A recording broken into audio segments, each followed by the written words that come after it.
Hi guys, this is Dr. Sadashivam once again with you. In today's video, we are going to talk about high frequency indicators. This topic is extremely important from the IAS, IPS, civil services examination and also important from the perspective of general discussions which happen in the corporate world all the time, WhatsApp groups, whether it is a business conference, any kind of an economic debate.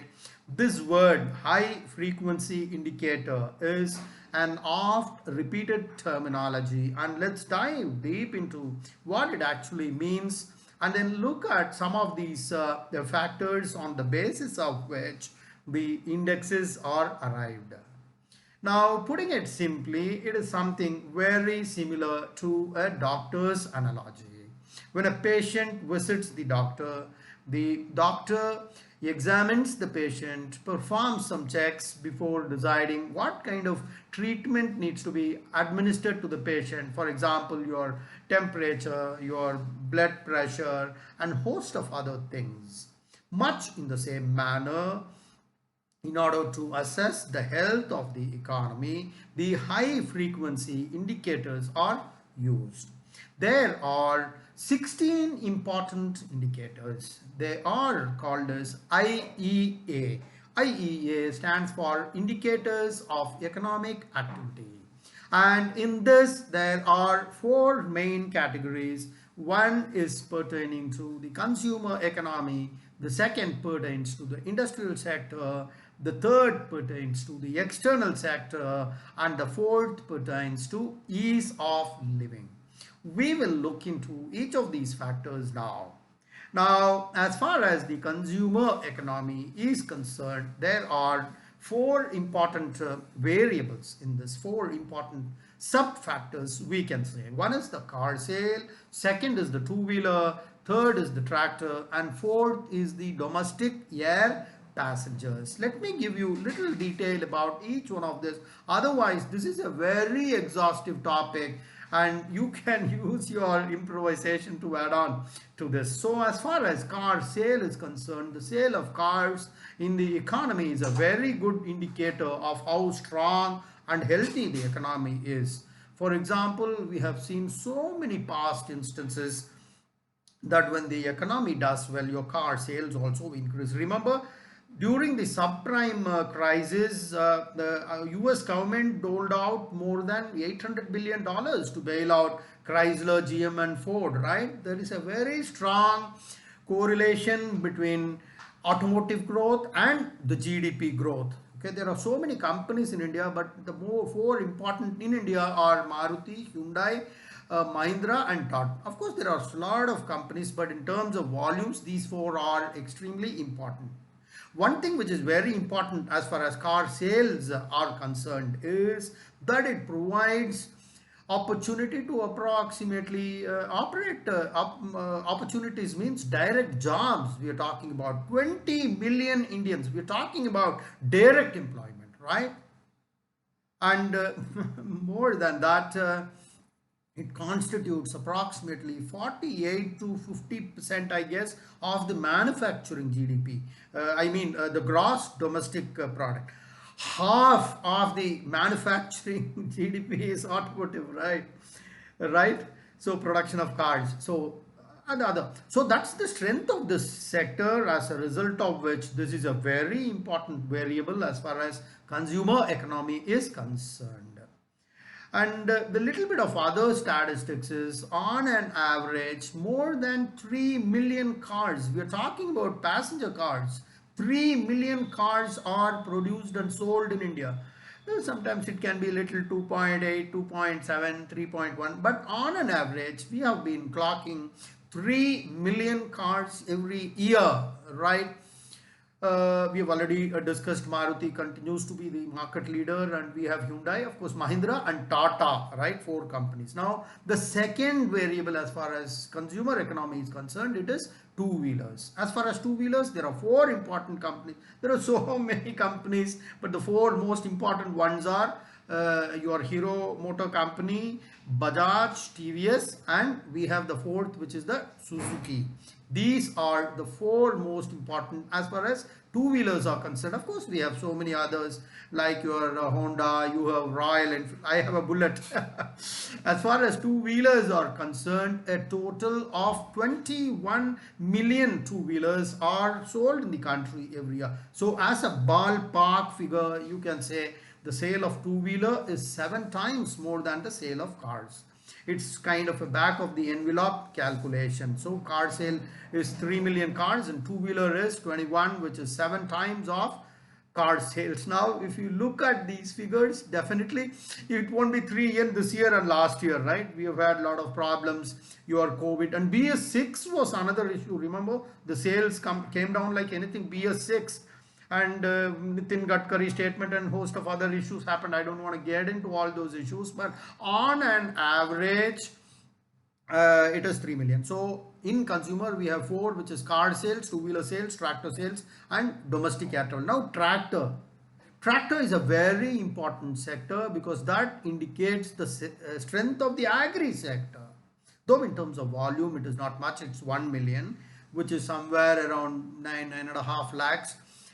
That's the total tractor sales, but it assumes importance because of the fact that agri is one of the sectors which provides the volumes of jobs. Though in terms of GDP, the contribution of agriculture to the GDP is not much. In fact, at one point of time, India was largely an agri-based economy, but over a period of time, especially in the last 2 or 3 decades, service sector has overtaken both manufacturing as well as agriculture. But even today, agriculture continues to be the greatest employer. In fact, 60 to 70% depend on agriculture for their livelihood in some way or other, and that is where it is important, and that is where tractor sales becomes extremely important, and that is why it is considered as a separate indicator as far as the consumer economy is concerned.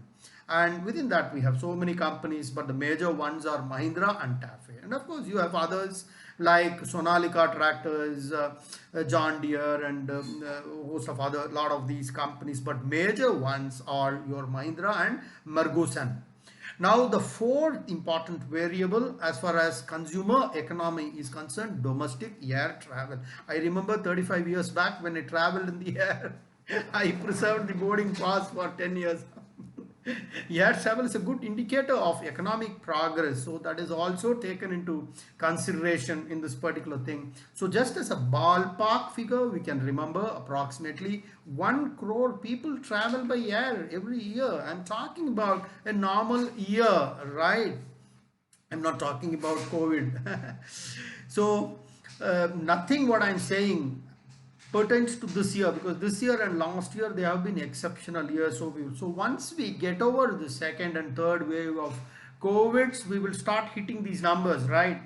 Please keep in mind, whether it is your 3 million passenger cars or 21 million guys or 1 million in tractors, they don't pertain to this year and last year. But tractors, I think they did 9.5 million last year, right? These are 4 important variables as far as consumer economy is concerned. So let me once again tell you, there are 16 indicators, out of which there are 4 important domains, and within these domains we have on an average 4 sub-factors each of these, which makes it a total of 16 IEA, which is indicators of economic activity.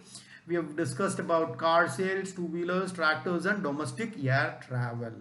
Now the second we are going to talk about is the industrial sector. Remember, the main categories are consumer, economic, industrial, external, and ease of doing business. We are talking about industrial sector now.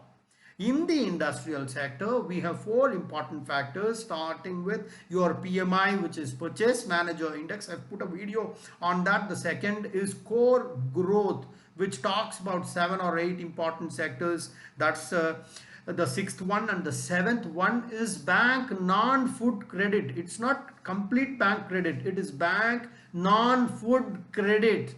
And then 8, of course, is the rail freight. Like in consumer economy, we talked about air passengers. In the industry, we are talking about freight, especially rail, because rail continues to be one of the largest freight carriers, and the goods movement is a very good indicator of economic progress of any country. So as far as the second thing is concerned is the industry. It is PMI, we've already talked about. The next is core growth. In core growth, we have many sectors, out of which we will be talking about 8 sectors which are very important. Why they are important? Because they constitute 40% of IIP. IIP stands for Index of Industrial Production. What are those 8? One is your electricity, steel, refinery, crude oil, coal, cement, gas, etc. These are the 8 important industries which are called as core growth industries. So obviously they will look at how well these industries have fared, which will give you a good indicator of the economic progress, because each of the sectors we talked about, whether it is steel, refinery, crude, coal, cement, gas, etc., they are highly correlated with the growth of your GDP. And the seventh factor we are talking about, the seventh in the whole list and third in this particular industry, right? It talks about bank non-food credit. Now the bank credit, what is bank credit? Bank credit is measured in terms of the total outstanding loans. But remember, anything which is given for food, agriculture, they are excluded from that. That is why we say non-food credit. So how does this help? Because this helps the assessors, the economists, in order to assess the level of liquidity in the system, because liquidity is extremely important for the growth of any economy. Liquidity is the lifeline of any economy, and that is why we measure it. And of course we discussed about rail freight, which is 8th in the list, and 4th as far as industry category is concerned. Just to give you a rough indication, every year 1,200 million tons, just a ballpark figure, it may go up, it may come down, but in a normal year 1,200 million tons of goods are transported through rail. It's a very, very important indicator. Now the third important factor is the external.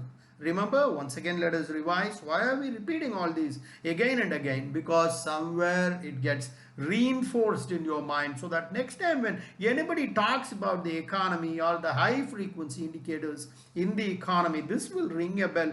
You will remember that and you will talk about it, right? Consumer economy, industrial, external, and ease of living. Within these 4, we have four factors, makes it a total of 16 indicators of economic activity. We have already covered consumer, which is car, two-wheeler, tractors and domestic travel. We have covered industry, which is PMI, Purchase Managers Index, core growth indicators, bank non-food credit, and rail freight. Now we are going to talk about the external sector, and we have 4, and the last 4, ease of living, which is another 4, which is total 16. Now as far as the external sector is concerned, we have 4 important indicators. First is the import cover, the second is the current account balance, the third is what is that, the trade balance, and the fourth is the rupee dollar exchange value. We're going to talk about all these 4 important. One is the import cover, which is the 9th factor, and the first factor as far as the external sector is concerned. Now what does import cover means? Import cover means how much of foreign exchange you have in hand, which can cover X months of imports. For example, if the money you have in hand, we are talking about households, money you have which can manage you for the next 3 months, it is 3 months. So the money in the hand at home, even if there is no salary coming to the house, how many mans can you pull up? Hand to mouth people, they can manage only for a day, right? That's a phrase that is used, hand to mouth, because the next day if he doesn't earn, he has to starve. For him, the hand to mouth, it is only 1 day, right? So import cover, your foreign exchange reserves will decide that. So generally for good countries, it is 8 months of imports. Remember 1991, when the first initiative of liberalization was taken, we only had 3 days. worth of imports, and which started the whole liberalization story. I will be putting up a separate video on that. That's a very important indicator. That is the import cover. I hope you understood this. Now we have, we have foreign exchange dollars. Do you know how much it is? 600 billion US dollars of foreign exchange reserves. I've already put a video on that. Go through that. It was just 300 billion dollars around 4 or 5 years back. I think 2014, or we had only 300 billion dollars, but it has doubled. We are in a much better situation as far as foreign exchange reserves are concerned. That probably explains why our rupee dollar conversion, that 70-72, hasn't changed much in the last 5 or 6 years. If you look at the rupee dollar conversion stability from 2014, how much it's been volatile, but post 2014 you will probably see that we have been able to maintain the same stability of how much, I think 67, 72, 73. Now I think it's somewhere around 72, 73, which keeps oscillating, but the volatility is not. So the import cover is extremely important. And the 10th factor, and the second as far as the external factor is concerned, is the rupee dollar. We have already talked a lot about it. And the third important is CAB, which is current account balance. What does this mean? Current account balance. What does that mean? This current account balance consists of various things, including your goods, merchandise exports, your services, your incomes, and current transfers. What are current transfers? They are remittances by Indians who are staying abroad, and the money which comes back to India, generally this money doesn't go back. They are spent in India. Like Malayalis in Kerala or Tamilians in Singapore send money to India. Singapore, he sends money to his family, and that entire money, that foreign exchange comes and it won't go back. It is used for consumption, for his family, for his child's education, for daughter's marriage, and this money will not go back. So these will get added in the current account balance. And remember, one important part of it is, it is always mentioned in terms of percentage of the GDP. Sometimes there can be a deficit, but generally speaking, if there is a deficit of 1%, it is not serious at all. So many a times this deficit of 1% means it's a good indicator that the government is investing money on certain things to fund its technology. But yes, it is a concern if it exceeds 3 or 4% of GDP, then it is a matter of concern, right? We have seen surplus also, we have seen deficits also, but as long as it is less than 1% up or down, nothing much to worry. The fourth important factor as far as the external sector is concerned is the trade balance. The trade balance is the difference between the value of exports and imports. Remember, when we talked about CAB, current account balance, it was mentioned as percentage of GDP. But as far as the trade of balance is concerned, it is the monetary difference between exports and imports. But how do you decide it is good or not? Generally, it is considered to be poor if it is less than the 5-year moving average, the last 5-year moving average, not just in India but throughout the world. This is the empirical calculation, like left hand Fleming's rule in physics, right? Then the next important parameter is ease of living. Ease of living has 4 more parameters. It consists of your CPI, which is consumer price index, and then you have a core CPI, and then you have real wages, and of course the job outlook, right? Along with that, you also have consumer confidence index. We will talk about these. Now CPI is consumer price index, and I've already put one more video. It consists of basket of goods which are required for everyday living, and there are so many cities identified, both from rural as well as urban, where people go there, conduct surveys, buy all this. Top stands for tomato or in potato. Remember this, very important as far as your CPI is concerned. Then of course rice, wheat, edible oils, which you consume on a daily basis. Each of these have their own weights as decided by economists, and based on that an index is calculated. And there are a lot of ways of calculating index. You have Laspier's index method, your Darbish and Bowley, your Kelly's method, etc. So I'm not going to get into those details because because this is not a econometric class, right?